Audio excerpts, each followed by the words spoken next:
ജീവിതത്തിൽ വിഷമങ്ങളും പ്രയാസങ്ങളും ഇല്ലാത്തവരാരും ഉണ്ടാവില്ലല്ലോ. ഓരോരുത്തരുടെയും മനസ്സിൽ ഒരു നൂറുകൂട്ടം ഭാരങ്ങളുണ്ടാവും. ഒരു മനുഷ്യൻ ഒരു ജ്ഞാനിയുടെ അടുത്തിലേക്ക് വരികയാണ്. അദ്ദേഹത്തോട് പറയുന്നത്, എൻ്റെ മനസ്സിൽ നിറയെ പ്രയാസങ്ങളാണ്, വിഷമങ്ങളും ബുദ്ധിമുട്ടുകളും കാരണം മനസ്സ് വല്ലാതെ ഇങ്ങനെ വിങ്ങുകയാണ്.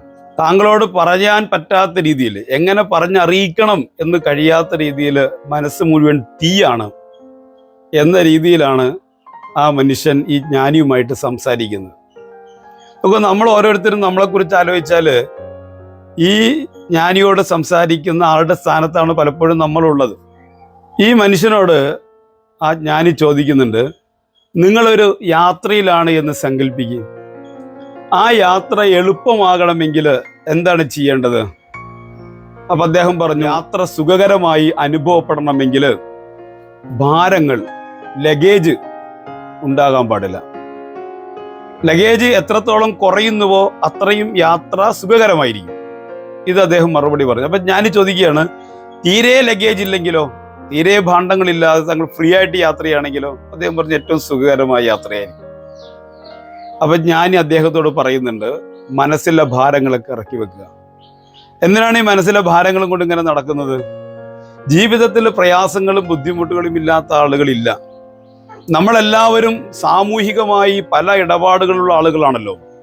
പല ബന്ധങ്ങൾ, കുടുംബ ബന്ധങ്ങൾ, അയൽപക്ക ബന്ധങ്ങൾ, അതേപോലെ തന്നെ നമ്മുടെ ജോലിസ്ഥലവുമായി ബന്ധപ്പെട്ടുകൊണ്ട് ഇങ്ങനെ പല രീതിയിൽ പല മനുഷ്യരുമായി നിരന്തരം ഇടപഴകിക്കൊണ്ടാണ് നമ്മൾ ജീവിക്കുന്നത്. അങ്ങനെ ഇടപഴകി ജീവിക്കുന്നതിലാണ് പുണ്യമുള്ളത്. പ്രവാചകൻ സല്ലല്ലാഹു അലൈഹി വസല്ലം അടുക്കൽ ഒരാൾ വന്ന് ചോദിക്കുന്നുണ്ട്, ഞാൻ ഒരൊഴിഞ്ഞു പോയി ജീവിച്ചോട്ടെ, ആരുടെയും ശല്യമില്ലാതെ, ആരെയും പ്രയാസപ്പെടുത്താതെ, ഒരു ബുദ്ധിമുട്ടും ഇല്ലാതെ ഒരൊഴിഞ്ഞ സ്ഥലത്ത് പോയി ഇബാദത്തെടുത്ത് ആരാധനാ കർമ്മങ്ങളിൽ മുഴുകി അങ്ങനെ ഞാൻ ജീവിച്ചു കൊള്ളട്ടെ എന്ന് പ്രവാചകനോട് അനുവാദം ചോദിക്കുന്ന ഒരു സഹാബിയോട് റസൂലുള്ളാഹി സ്വല്ലല്ലാഹു അലൈഹി വസല്ലം പറഞ്ഞ മറുപടി എന്താ? ആളുകൾക്കിടയിൽ ജീവിക്കുക, എന്നിട്ട് ഇബാദത്തുകൾ ചെയ്യുക.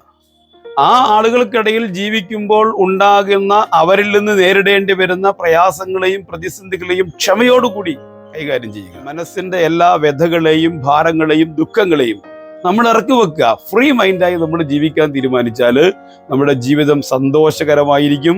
ജീവിതയാത്രയിൽ എല്ലാവരും, നമ്മൾ കരുതുന്നത് നമ്മൾ മാത്രമാണ് പ്രയാസപ്പെടുന്നത്. അങ്ങനെയല്ല, ഓരോരുത്തർക്കും അവരവരുടേതായ പ്രയാസങ്ങൾ ഉണ്ടാകും. ആ പ്രയാസങ്ങളിൽ കുടുങ്ങി നമ്മുടെ ജീവിതം അസ്വസ്ഥപൂർണമാക്കുകയല്ല വേണ്ടത്. ജീവിതയാത്രയിൽ അത്തരം ഭാരങ്ങൾ ഇറക്കി വെച്ച് ഫ്രീ മൈൻഡോടുകൂടി ജീവിക്കുക എന്നുള്ളതാണ്. അള്ളാഹു സുബ്ഹാനഹു വ തആല അനുഗ്രഹിക്കുമാറാവട്ടെ. അസ്സലാമു അലൈക്കും വറഹ്മത്തുള്ളാഹി വബറകാതുഹു.